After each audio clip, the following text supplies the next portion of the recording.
You are doing everything right.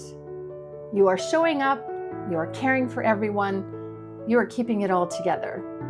And yet something feels off. That is a sign that what you need goes deeper than self-care. What you need is something I call the power of the pause. You don't need to add more to your life. You need to create space within the life you already have. And that is the pause. So today I'm going to share 5 pauses that you can begin practicing right now in your real life without adding a single thing to your to-do list. The first pause is the transition pause. This is the moment between one part of your day and the next. It's sitting in your parked car for 2 minutes before walking into the house. It's the 30 seconds after you close your laptop and before you stand up. It's the quiet moment at the end of something before the next one begins. You don't do anything in this pause. You just breathe, sit in the moment, and you let one chapter close before the next one opens. And in that space, your nervous system receives a message it rarely gets.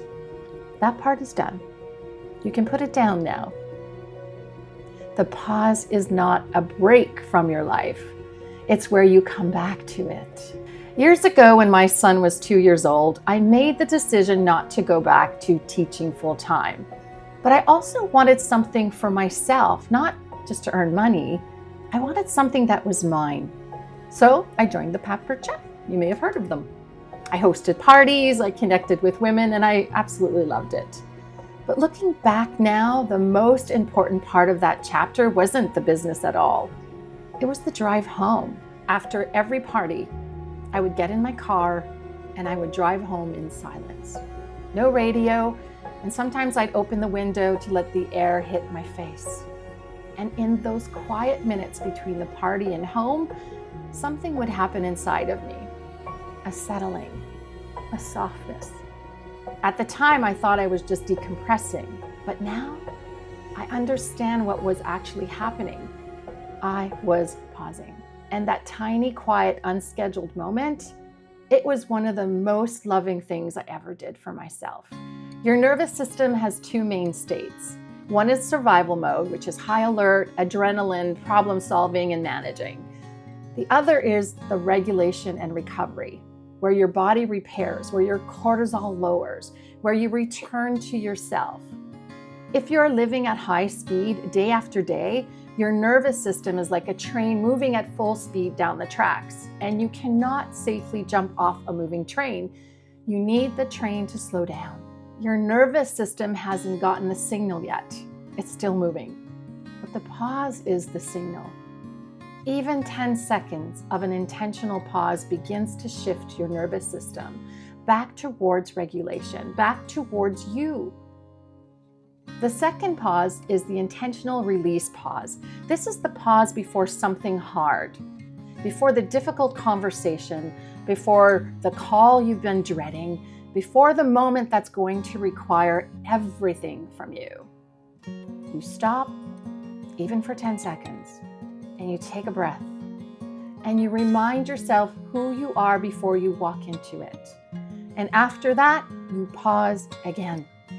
You let the energy from that moment leave the room before you carry it into the next one.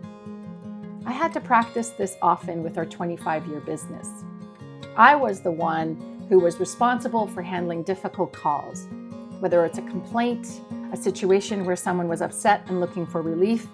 Before every one of those calls, I would center myself, and after every one of those calls, I would take a breath and consciously release what wasn't mine to carry. That pause protected me. It was an act of self-love. The next one takes less than 60 seconds, and it's hiding in every moment you already have today. The third pause is the micropause. These are the smallest ones, and they are everywhere, if you're looking for them. The first sip of your morning coffee. Before you drink it, you stop. You feel the warmth of the mug in your hands. You breathe it in. That's it. That's your pause.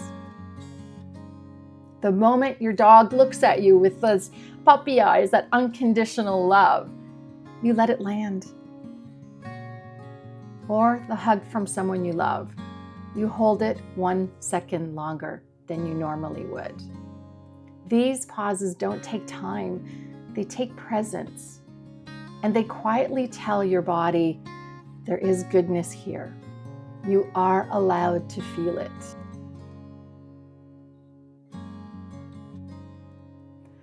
The fourth pause is the sensory pause. This is where you come back to your senses, literally. You stop and you look up at the sky. You feel the sun on your face. You smell the coffee. You taste the piece of dark chocolate. You hear the laughter in the next room. When you let your senses fill you, you are fully present. Not in the past, not in the worry of tomorrow. Right here, right now, in this moment that is yours. Do you remember the air through my open window on the drive home from my Pampered Chef parties? That was a sensory pause. I just didn't have a name for it then. And now the fifth pause, the one most women think is lazy, the one that took me the longest to give myself permission to do. And the one I believe with everything in me is the most loving thing we can do for ourselves. It's called the doing nothing pause. You sit on the couch, you wrap yourself in a blanket, you make a cup of tea, and you do nothing. No phone, no productivity, no optimizing, no justifying. Maybe you even watch something completely mindless, something that asks absolutely nothing of you. That is not laziness. That is not something you need to earn. This is permission to simply rest. Because here's the truth that so many of us were never taught. You are worthy. You are worthy of rest even when you are producing absolutely nothing. So let that sit for a moment. You don't have to earn this. You don't even have to explain it. You don't have to be sick to justify it. You are allowed to rest simply because you are a woman who has given a great deal of herself to everyone else, and you deserve to come back to yourself. That's not selfish, that's self-love.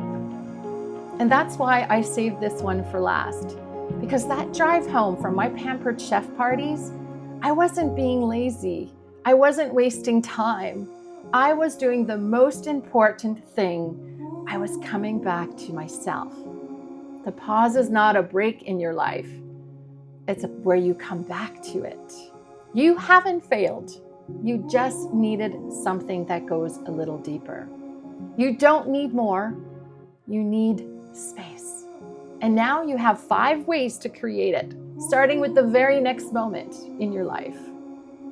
So I want to know which pause landed with you today. Which one is calling you to start practicing? I would love to know, so please leave them in the comments.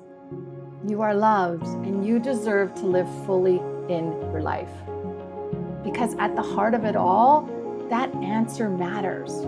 You matter. And because at the heart of it all, the pause is not a break from your life. It's where you come back to it. Thank you for watching, and I look forward to seeing you in the next video.